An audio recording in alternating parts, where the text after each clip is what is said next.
লগত মুখ্যমন্ত্ৰীৰ এক্সক্লুসিভ মন্তব্য আছে, মন্তব্য আপোনালোকক দেখুৱাই লোৱাৰ চেষ্টা কৰিছো।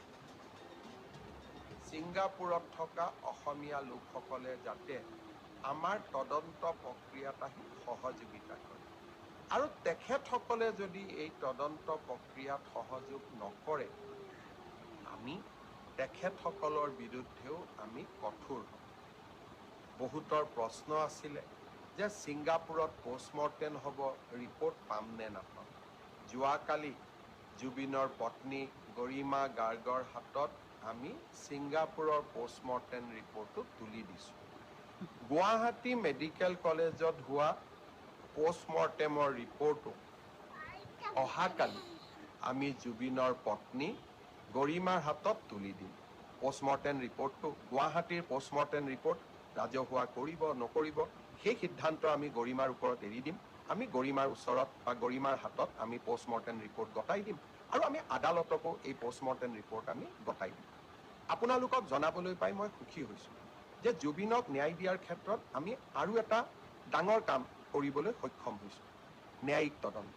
প্ৰথমবাৰৰ বাবে গুৱাহাটী উচ্চ ন্যায়ালয়ৰ মাননীয় মুখ্য ন্যায়াধীশগৰাকীক আমি আহ্বান জনাইছিলোঁ যে জুবিন গাৰ্গৰ মৃত্যুৰ তদন্ত কৰিবলৈ এখন জুডিচিয়েল কমিশ্যন, ন্যায়িক আয়োগ গঠন কৰিব লাগে আৰু এই ন্যায়িক আয়োগত ৰিটায়াৰ্ড জাজ নহয়, অৱসৰপ্ৰাপ্ত ন্যায়াধীশ নহয়, হাইকোৰ্টৰ বৰ্তমান ন্যায়াধীশ এজনক নিযুক্তি দিব লাগে। আমাৰ অনুৰোধত মাননীয় উচ্চ ন্যায়ালয়ৰ মুখ্য ন্যায়াধীশ ডাঙৰীয়াই এজন বিচাৰপতি জাষ্টিছ সৌমিত্ৰ শইকীয়াক এই আয়োগখনৰ অধ্যক্ষতা কৰিবলৈ অনুমোদন জনাইছে। যিসকল লোকে এই বিষয়ত দৃষ্টি ৰাখে তেওঁলোকে নিজেই জানে যে হাইকোৰ্টৰ চিটিং জাজে জুডিচিয়েল কমিশ্যন হেড কৰা আমাৰ ৰাজ্যত ক'ৰবাত আগত এবাৰ বা দুবাৰ হ'ব পাৰে, কিন্তু ই স্বাভাৱিক নহয়। অহাকালি আমি জাষ্টিছ সৌমিত্ৰ শইকীয়া আয়োগ গঠন কৰিম। মই গুৱাহাটী উচ্চ ন্যায়ালয়ৰ মাননীয় মুখ্য ন্যায়াধীশ ডাঙৰীয়াক ধন্যবাদ জনাইছোঁ। আৰু এতিয়া যিসকলে ইউটিউব, ফেচবুক, টুইটাৰত জুবিনৰ হত্যাৰ বিষয়ে বিভিন্ন তথ্য দাঙি ধৰিছিল, এতিয়া তেওঁলোকৰ দায়িত্ব হ'ব যে তেওঁলোকে এই ন্যায়িক আয়োগৰ সন্মুখলৈ গৈ শপতনামা দাখিল কৰা। ক'ৰবাত ফেচবুকত লাইক, ইনষ্টাগ্ৰামত ফলোৱাৰ গোটাবলৈ জুবিনৰ অনুৰাগী হোৱা আৰু ন্যায়িক আয়োগক এতিয়া গৈ সহযোগিতা কৰা। আমি নিশ্চিতভাৱে সেইসকলৰ প্ৰতি লক্ষ্য ৰাখিম যিসকলে ফেচবুক আৰু ইনষ্টাগ্ৰামত বিভিন্ন কথা ক'লে।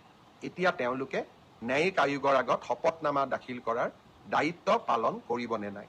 নাও the ball will be in there court. তেওঁলোকে এতিয়া ইয়াক কেনেকৈ ব্যৱহাৰ কৰে তাৰ পৰাই আমি প্ৰমাণ পাম যে কোন আচলতে কিমান জুবিনৰ অনুৰাগী। ছিংগাপুৰত থকা অসমীয়া লোকসকলে যাতে আমাৰ তদন্ত প্ৰক্ৰিয়াত আহি সহযোগিতা কৰে আৰু তেখেতসকলে যদি এই তদন্ত প্ৰক্ৰিয়াত সহযোগ নকৰে আমি তেখেতসকলৰ বিৰুদ্ধেও আমি কঠোৰ হ'ম।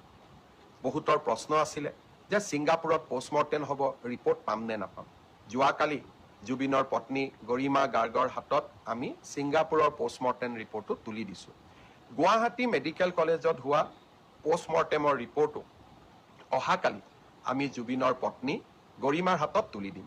পোষ্টমৰ্টেম ৰিপৰ্টটো গুৱাহাটীৰ পোষ্টমৰ্টেম ৰিপৰ্ট ৰাজহুৱা কৰিব নকৰিব সেই সিদ্ধান্ত আমি গৰিমাৰ ওপৰত এৰি দিম। আমি গৰিমাৰ ওচৰত বা গৰিমাৰ হাতত আমি পোষ্টমৰ্টেম ৰিপৰ্ট গতাই দিম আৰু আমি আদালতকো এই পোষ্টমৰ্টেম ৰিপৰ্ট আমি গতাই দিম।